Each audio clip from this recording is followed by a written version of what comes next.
15వ ఆర్థిక సంఘం ప్రతినిధులు మాట్లాడుతున్నారు. లైవ్ లో చూద్దాం.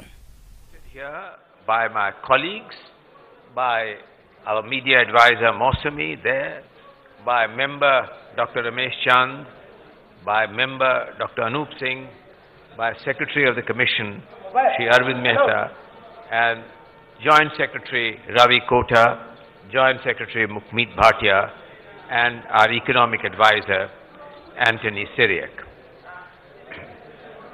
We have had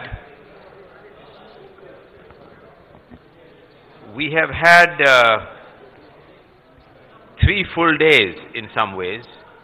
It began by some of us going to the iconic dam, and between yesterday, my colleagues and I, when I arrived, we had discussions with multiple stakeholders.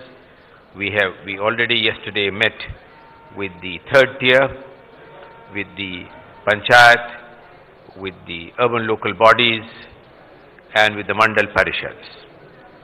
We also met with all municipalities and their representatives.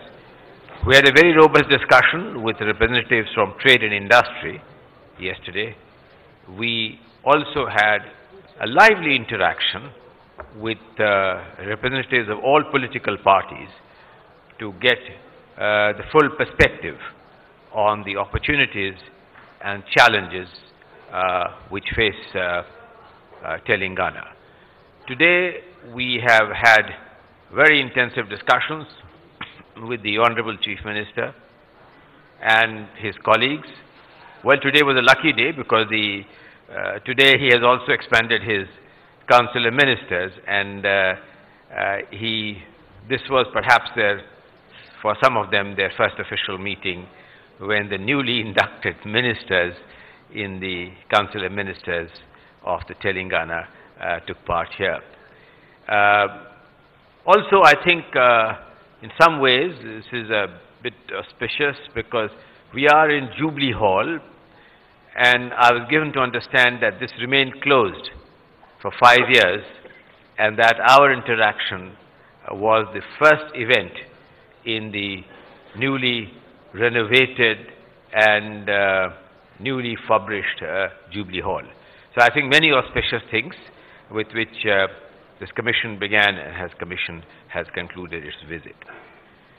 Now, what are some of the 4 or 5, and let me set the procedure for this press conference.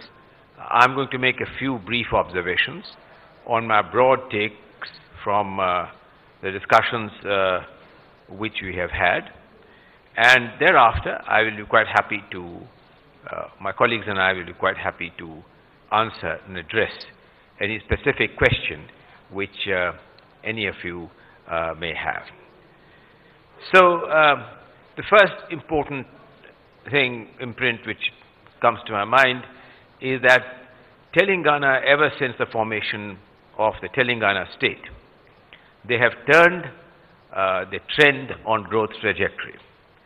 And growth trajectory for Telangana went up very significantly, and so did the capital expenditure of the Telangana government.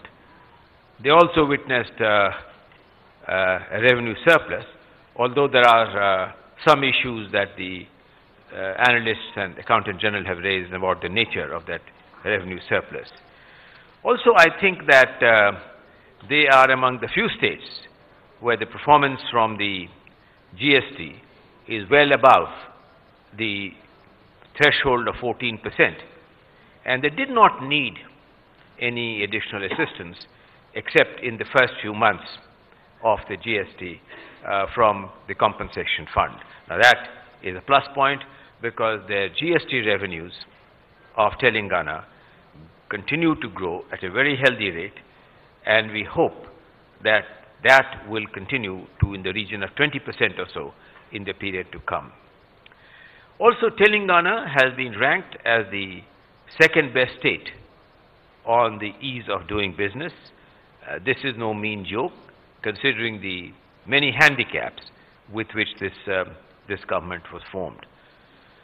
Their persistence in having a separate legislation called the Telangana State Industrial Projects Approval and Self-Certification System, which was enacted, has provided a genuine single window clearance which has led to attracting private investment in this estate. Also, I think that, if I may say so, the steps which have been taken to provide assured irrigation and welfare schemes for the people of Telangana are in many ways unique. My colleagues had gone to that big dam which is under construction, but the Bhagirath project really bears the imprint of a great visionary, because to assure every household in every village in Telangana of piped water is a kind of a dream come true. We didn't do this no other state has achieved this particular iconic success. Now, I think that having done this, and in some ways it looks to me that the Chief Minister is not guided by a pessimistic economic view of what might be called conventional economics, in terms of looking too carefully at fiscal numbers or at debt numbers. In this sense, in my closing remark, I did say that he has acted as a political leader, acted with great audacity and great panache. Both audacity and panache override the mechanical calculation of conventional economics. He believes, and we wish him luck, that the rates of growth, both in terms of economic growth and in terms of welfare maximization, which a number of welfare schemes, including residential schools, these irrigation projects, lift irrigation, the assured drinking water supply, has multiplier effects which is going to bring enormous benefit to the people of Telangana with multiplier revenue gains.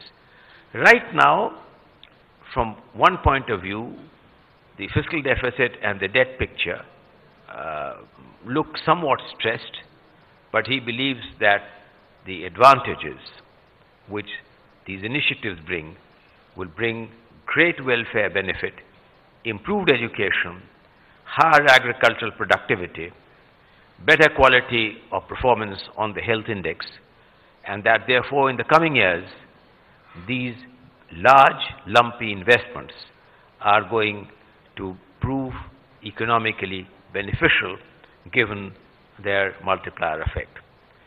As I said, therefore, that if I look at the challenges which lie, I have talked of the positive features of what the Finance Commission has seen. If I look at the challenges, I would place my hand on four important challenges. One, the unbalanced development of Tamil Nadu, because the four districts of Hyderabad, Rangareddy, Medichak, Makagiri, and the Sangareddy contribute 52% of the GSDP. And for the rest of the 31 districts, they are, some of them scarcely above the average and some below the average. So what steps can be taken to harmonize a more balanced development of all parts of Telangana remains an important principal challenge as he goes forward.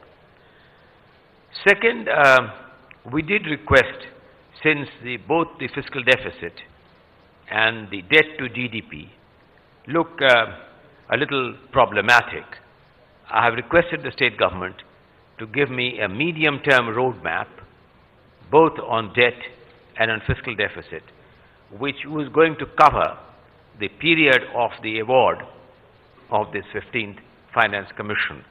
We would like to see a closer adherence on both on debt and on fiscal deficit to the targets which have been stipulated and laid down, which the state government themselves have laid down, and so has the central government on the revised FRBM Act, which became law by the changes introduced in the budget of 2018. But that is an issue where I think we would like to see a credible, actionable plan that these two important issues which contribute to macroeconomic stability do not become detractors in the growth process. Also, my colleague, Dr. Ramesh Chand, who is a great agricultural expert, does feel that the great irrigation initiatives are going to have a huge beneficial impact on agricultural productivity and thereby hopefully on farm incomes in multiple ways and improve livelihood standards of the large agricultural population of Telangana. The issue of the power sector for Telangana, particularly the issue of Uday bonds, and whether and how, in what way the future, the issue of the stocks of the Uday do not convert themselves into flows, and that the issue of the financial rectitude on power and particularly power distribution companies are broadly in conformity with the targets laid down in the Uday agreement or in the Uday templates. So broadly speaking, let me conclude by saying that my colleagues and I, we have had an exceedingly productive and an interactive meeting with the government of Telangana. We found them open, we found them transparent, we found them engaging, and it was not a dialogue from one to the other, but it was genuinely an interactive process which made the discussions exceedingly productive. I see Telangana having a very bright future as growth rates climb further. It has a great advantage of an enlightened, visionary political leadership, and now, given recent political stability, I think the people of Telangana can look optimistically to a brighter future. I'll stop here, but I'm going to request my colleagues in case they wish to add anything. Ramesh ji. I would just like to add one important point, that state is able to have very ambitious projects like Bhagirath project, irrigation projects, because of two reasons. One is vision, as chairman mentioned, vision of the leadership, but vision alone cannot help if you do not have resources. I think the second important source is that the performance of economy of the states has been very good. The growth rate of state income, state GSDP has been 60% higher than what is